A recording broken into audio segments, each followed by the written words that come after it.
सिया एक युवा पत्रकार थी जिसने शहर में नाम कमाने के लिए बहुत मेहनत किया था। एक दिन सिया को एक अहम रिपोर्टिंग के लिए शहर से दूर किसी गांव में जाना हुआ, जहां का रास्ता घने जंगलों से होकर जाता था।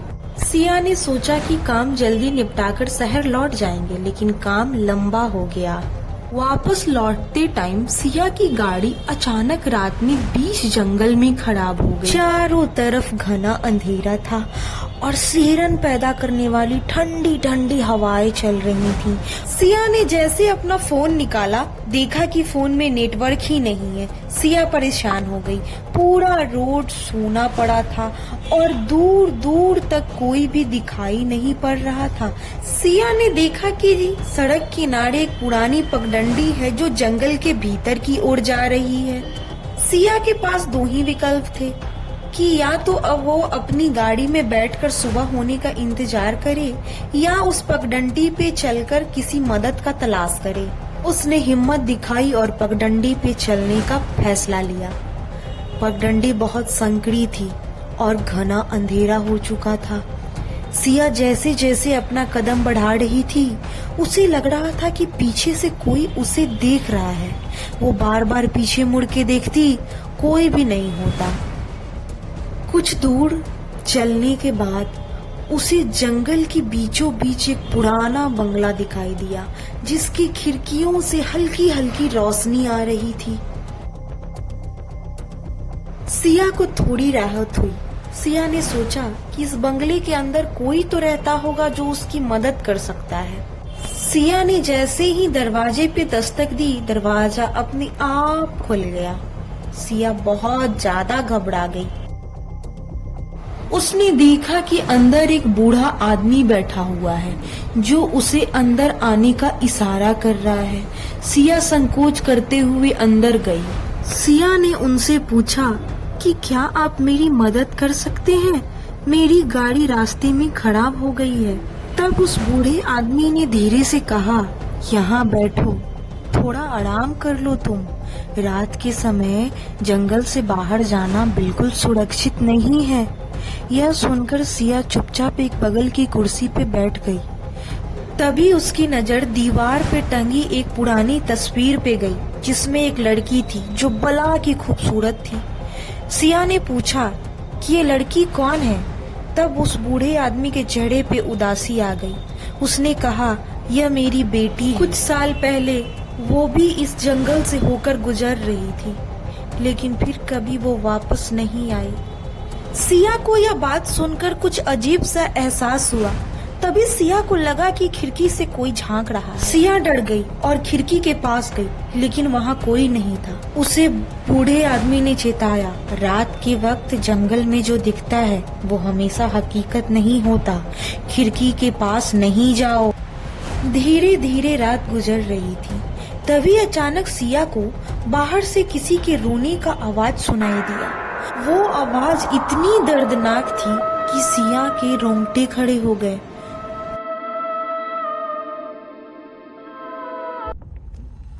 सिया ने उस बूढ़े आदमी से पूछा, ये आवाज किसकी है? बूढ़े आदमी ने गंभीर स्वर में कहा, यह वही है जिसे इस जंगल ने अपने अंदर समा लिया। कई लोग कहते हैं कि यह आवाज उसकी आत्मा की है जो कभी इस जंगल से बच नहीं पाई। सिया अब बहुत ज्यादा डर चुकी थी। वो अब यहाँ से उठकर जाने की तैयारी कर रही। तभी दरवाजा अपने आप जोर से बंद हो गया। सिया अब बहुत ज्यादा घबरा चुकी थी। उस बूढ़े आदमी ने सिया से कहा, तुम अब बाहर नहीं जा सकती।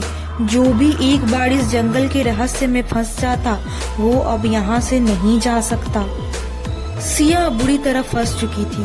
उस पर अब एक अनजान डर हावी हो रहा था। सिया को सब कुछ सपने जैसा लग रहा था, लेकिन हकीकत सब कुछ सामने था। बीतते वक्त के साथ सिया की घबराहट धीरे धीरे बढ़ती जा रही थी। बूढ़े आदमी ने धीरे से कहा, तुम्हारे पास ज्यादा वक्त नहीं है। ये जंगल अपना शिकार खोज रहा है। अगर तुमने कुछ नहीं किया तो क्या? सिया ने बीच में रोकते हुए कहा, मुझे यहाँ क्यों लाया गया है? मुझे यहाँ से बाहर निकलना है। यहाँ से मैं बाहर कैसे जाऊँ? बूढ़ा आदमी चुपचाप हो गया। लेकिन उसकी आंखों में एक अजीब सी चमक थी। तभी खिड़की पे फिर से कोई हलचल हुई। सिया तेजी से खिड़की के तरफ जाकर देखा तो बाहर एक धुंधली सी आकृति दिखाई दी जो धीरे धीरे एक लड़की का रूप ले रही थी। ये वही लड़की थी जिसे सिया ने तस्वीर में देखा था। सिया को अब यकीन हो गया कि ये वही लड़की है जिसे उसने उस तस्वीर में देखा था। लेकिन ये आत्मा यहाँ क्या कर रही है? अचानक उस लड़की की आत्मा खिड़की के नजदीक आ गई और उसने अपनी उंगलियों से खिड़की के शीशों को छुआ। उसकी आंखों में एक अजीब सा दर्द दिखाई दे रहा था, जैसे मानो कि वो सिया से कुछ कहना चाहती हो। इस डर के बावजूद भी सिया उस खिड़की को खोलना चाहती थी, लेकिन उस बूढ़े आदमी ने जोर से कहा, नहीं, उसे अंदर नहीं आने दो। अगर उसने अंदर कदम रखा तो तुम फिर कभी इस जंगल से बाहर नहीं निकल सकती। सिया उलझन में थी। उसे लग रहा था कि वो आत्मा उसे नुकसान पहुंचाने की कोशिश नहीं कर रही है, बल्कि वो आत्मा उसे कुछ बोलना चाहती है, कुछ बताना चाहती है। आखिरकार सिया ने हिम्मत दिखाया और खिड़की खोल दिया। जैसे ही खिड़की खोला, पूरा रूम ठंडा हो गया और वो आत्मा धीरे धीरे कमरे की तरफ प्रवेश करने लगी। सिया ने उससे पूछा, तुम कौन हो और मुझसे क्या कहना चाहती हो?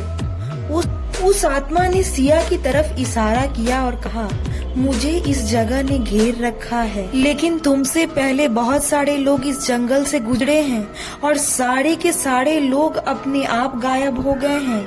यह बूढ़ा आदमी तुम्हें कहीं जाने नहीं देगा। यह इस जंगल का संरक्षक है और सारे लोगों को यहीं कैद करके रखता है। सिया को यह बात सुनकर बहुत जोर का झटका लगा। उसने उस बूढ़े आदमी की तरफ देखा जो अब गुस्से से लाल हो चुका था। बूढ़े आदमी ने चिल्लाते हुए कहा, नहीं, यह सब झूठ है। यह लड़की जंगल का हिस्सा बन चुकी है और तुम्हें भी फंसाने की कोशिश कर रही है। संभल जाओ। लेकिन सिया को अब समझ आ चुका था कि असली खतरा यह बूढ़ा आदमी है जो उसे इस झांसे में रखा था कि वो उसकी मदद करेगा। असली खतरा इसी आदमी से है। इसने ही सारे लोगों को कैद किया है और इस लड़की को भी इसी ने कैद किया है। सिया ने बहुत हिम्मत दिखाकर उस आत्मा से पूछा, मैं इस जगह से बाहर कैसे निकल सकती हूँ? प्लीज मुझे इस जगह से बाहर निकाल दो। आत्मा ने सिया से कहा, तुम्हें जल्द से जल्द इस घर से भागना होगा और जंगल के उस पुराने पेड़ तक पहुंचना होगा जहां से एक रास्ता जाता है। वो रास्ता तुम्हें इस जंगल से बाहर निकाल सकता है, लेकिन याद रखना, वो जो बूढ़ा आदमी है वो तुम्हें रोकने की पूरी कोशिश करेगा। सिया ने तय किया कि अब उसे भागना होगा, चाहे कुछ भी हो जाए। वो इस जगह से निकल के ही तेजी से दौड़ लगाई। बूढ़ा आदमी जोर से चिल्लाते हुए उसकी ओर बढ़ा, लेकिन आत्मा ने बीच में आकर उस बूढ़े आदमी का रास्ता रोक दिया। वो नहीं चाहती थी कि ये बूढ़ा आदमी सिया को अपनी जंगल में कैद करके रखे। सिया बाहर की ओर भागी। जंगल की ठंडी हवा उसके चेहरे को झकझोर रही थी, लेकिन वो पीछे मुड़ के नहीं देखी और भागती गई। तभी पीछे से उस बूढ़े आदमी की आवाज सुनाई दी, तुम यहाँ से बचकर नहीं जा सकती। यह जंगल तुम्हारा अंत होगा। सिया पीछे मुड़ के नहीं देख रही थी, वो आगे की तरफ जा रही थी। वो जानती थी कि वो पेड़ उसे जरूर दिखेगा जिसके सुरंग से उसे निकलकर इस जंगल से पार होना है। कुछ दूर भागने के बाद आखिरकार सिया को वो पेड़ दिख गया, जिस पेड़ के सुरंग के अंदर से सिया को वो रास्ता मिल जाता जिसे उसकी तलाश थी। सिया अब पीछे मुड़कर उस जंगल को नहीं देखना चाहती थी। उसे सब कुछ अब सपने जैसा लग रहा था। अगली सुबह सिया फिर से अपने काम पे लौट गई और वो हमेशा खुश रहने लगी। धन्यवाद।